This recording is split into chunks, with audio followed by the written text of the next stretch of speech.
자동차 안전 및 자율주행 애플리케이션을 위한 라이더 센서 개발에 주력하고 있는 마이크로비전은 놀라운 한 해를 보냈습니다. 지난 1년간 주가가 4000% 이상 상승했습니다만 근본적으로 이 회사가 주목할 만한 가치가 있다고 말할 수 있는 것이 없습니다. 회사가 확실히 흥미로운 틈새 시장을 개척하고 있는 것은 맞지만 그것만으로는 지금 같은 폭발적인 주가 상승을 정당화하기에 충분하지 않습니다. 4분기에는 매출이 91.4% 줄었고 올해 상위 라인은 63.7% 감소했습니다. 전체적으로 지난 15년 동안 이 회사는 연간 2천만 달러의 매출을 올리지 못했습니다. 2020년 2분기에는 경영진이 사업을 매각할 수 있을 것이라는 가능성도 있었습니다. 마이크로비전은 2020년 4분기에 제품 매출을 올리지 못했으며 2020년 회계연도에 대차 대조표의 재고를 0으로 보고했습니다. 이런 암울한 상황에서 레딧은 이 회사의 주식에 새로운 모멘텀이 되며 주가를 끌어올렸습니다.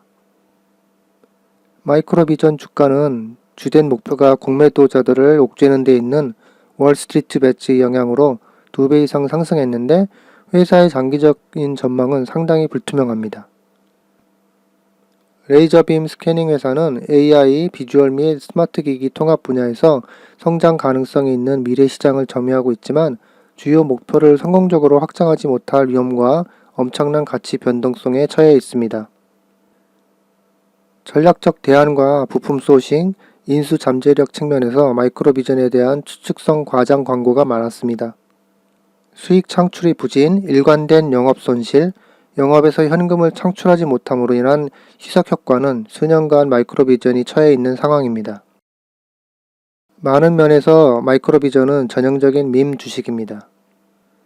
우수한 운영 모델도 없고 사실상 판매량도 거의 없습니다.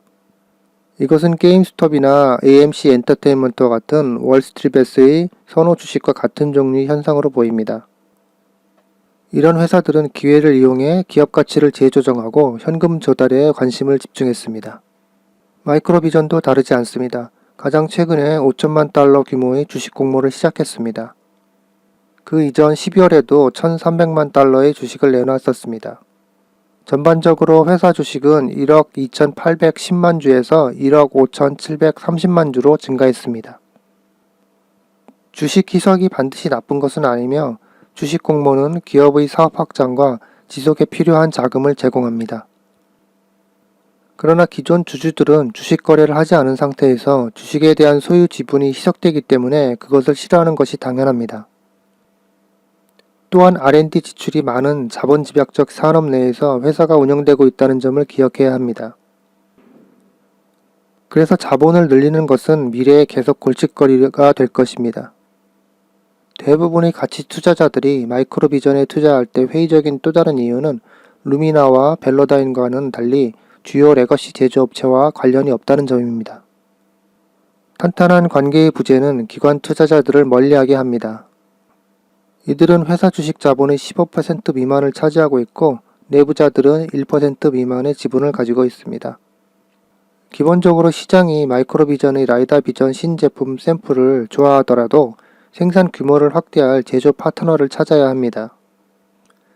이 회사는 또한 자사의 기술을 보급하기 위해 주요 자동차 회사 중 한 곳과 계약을 체결할 필요가 있습니다. 이런 일이 일어나지 않는 한 그 주식은 투기성 주식으로 남을 것입니다. 최근의 랠리는 회사의 근본적인 변화와는 무관합니다. 회사는 제품 인허가나 판매로 로열티 수수료를 챙기는 것만으로 수익을 증가시키는 데 한계가 있습니다. 마이크로비전 주식 거래가 매출 대비 가격이 1000배 이상으로 되는 것은 펀더멘털과는 전혀 다른 가치평가입니다. 하지만 조만간 4D 라이다 기술을 발표하고 샘플을 생산할 예정이어서 단기 랠리가 임박한 것으로 알고 있습니다. 그럼에도 불구하고 마이크로비전은 20년 이상 사업을 해왔지만 확장 가능한 것은 아무것도 개발하지 못했습니다. 마이크로소프트의 계약과 결합해 잠재적인 매수와 부분 판매에 대한 추측이 주가를 크게 끌어올렸지만 회사의 근본적인 모습은 전혀 개선되지 않고 있습니다. 그동안 마이크로비전의 평가가 급상승하면서 공매도 스퀴즈와 미래에 대한 기대로 투기 과잉 현상이 있었습니다. 계약을 통한 자동차 라이더에 집중하는 회사로의 전환은 비용과 시간이 많이 소요될 수 있으며 이 부분은 가장 낮은 잠재적 수익 중 하나로 남아 있습니다. 마이크로소프트의 계약 투기는 단기적으로 마이크로비전의 수익을 크게 올리지 못할 수 있으며 누적 수익은 상당히 낮습니다. 현재 제조로부터의 매출 증가세가 정체돼 있어 로얄티 수입에 의존하고 있습니다. 이러한 모든 요소들에 둘러싸인 상황에서 마이크로비전은 1000배 이상의 매출대 가격으로 과대평가되어 있으며 이는 가장 성장이 높은 기업조차도 성장하기 어려울 뿐만 아니라 잠재적인 구매자에게도 큰 걸림돌로 작용할 것으로 보입니다. 현재로서는 성장주로서의 투자 가치를 찾을 수 없는 상황이므로 투자에 신중해야 합니다. 시청해주셔서 감사합니다.